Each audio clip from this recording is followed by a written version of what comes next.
Hello and welcome to 22nd Century Television Network, Channel 28. I am Marion Davies. Let's take a look at the stories making the news brief.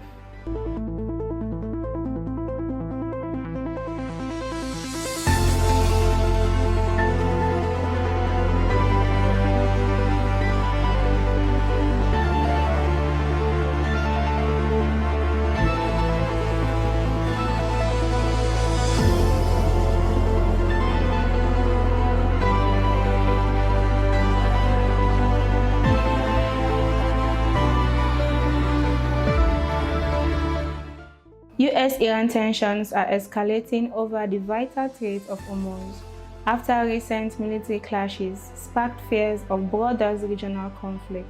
The latest hostilities began with Iran attacking a commercial vessel, leading to US retaliatory strikes against Iranian military facilities. The US asserts the strait is a crucial international passage beyond Iranian control, a claim Iran disputes, stating its territory and condemning US involvement.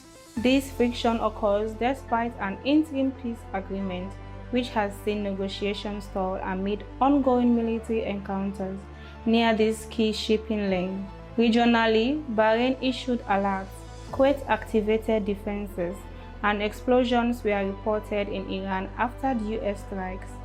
Concerns persist that this renewed conflict in the vital energy passage could disrupt global shipping and regional stability.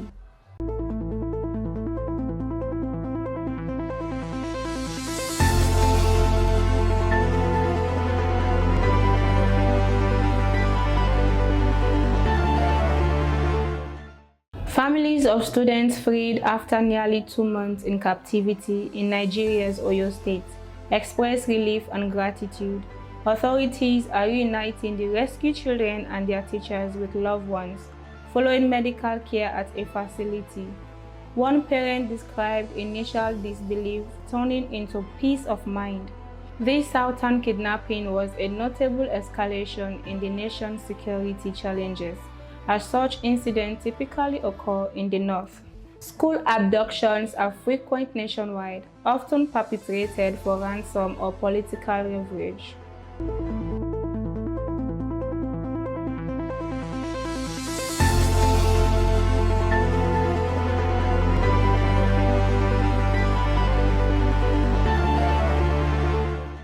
The 39th session of the ECOWAS Administration and Finance Committee (AFC) commenced Sunday in Freetown, marking the first in a series of preparatory meetings for the 2026 Mid-Year Summit.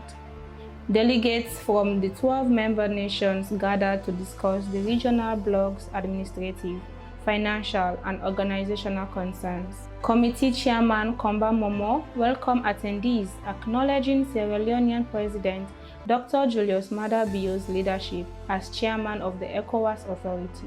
Momo underscored the committee's vital role in ECOWAS governance, financial oversight, and institutional effectiveness, urging delegates to address administrative and financial challenges to strengthen the community's operational capacity. He also thanked Sierra Leone for its hospitality, hoping the session will yield practical advice for the ECOWAS Council of Ministers and Authority of Heads of State. ECOWAS Commission Vice President Damtien Earl Chintchibija, representing the Commission, reaffirmed dedication to regional integration through sound financial management, organizational reforms, and joint actions. She urged member states to enhance collaboration on shared challenges like peace, climate change, youth joblessness, and institutional resilience, emphasizing that partnerships are crucial for realizing the ECOWAS vision. This 39th session kicks off a sequence of high-level consultations leading to the Mid-Year Summit, where policies, decisions on regional integration, economic cooperation, peace, security, and sustainable progress will be adopted. As host, Sierra Leone is welcoming hundreds of officials, specialists, and partners for this week-long event, reinforcing its diplomatic significance in the region under President Bio's chairmanship.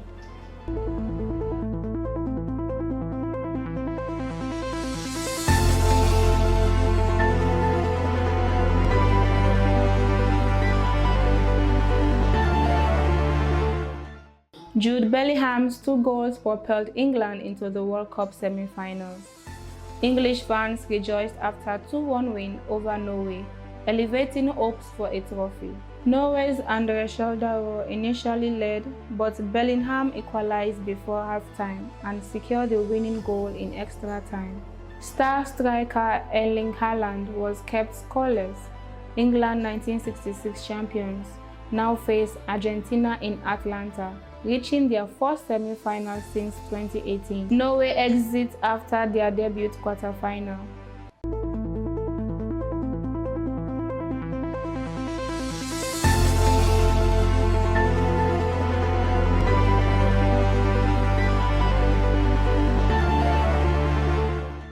Argentine supporters erupted in joy as their team advanced to the World Cup semi-finals, defeating Switzerland 3-1.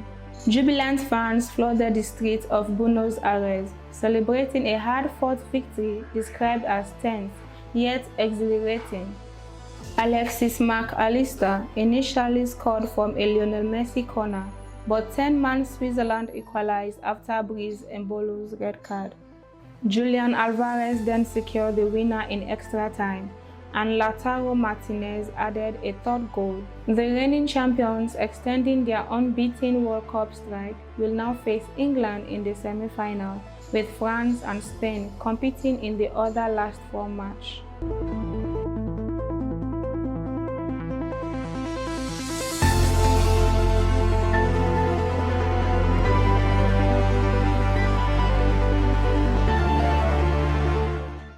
South African soccer is in lament after World Cup player Jaden Adams, 25, was found deceased at a Cape Town property.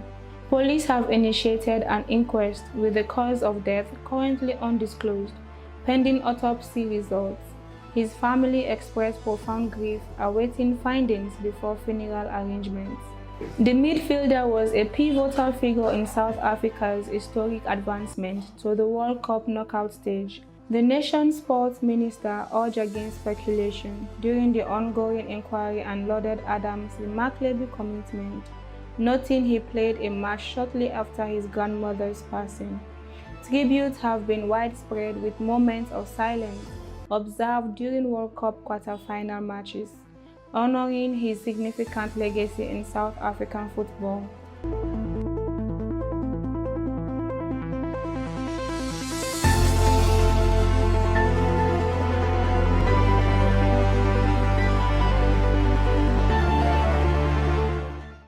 Nigeria is gathering data on its citizens recently returned from South Africa to seek compensation from the South African government for lost assets. This follows the displacement of hundreds of Nigerians and other foreign nationals due to anti-immigrant sentiment. A South Africa official, Mamoloko Kubai, reported over 50,000 foreigners have been processed for return. Nigeria intends to advance these claims at high levels after losses are confirmed. However, a South African presidential minister, Kumbozo Shavani, stated Pretoria would offer no recompense, citing that many Nigerians resided in unlawful informal dwellings. She reportedly added that living in such unauthorized structures constitutes a legal violation. Since June, tens of thousands of foreigners have departed South Africa amid xenophobic unrest, primarily returning to Zimbabwe, Malawi, Mozambique, and Uganda.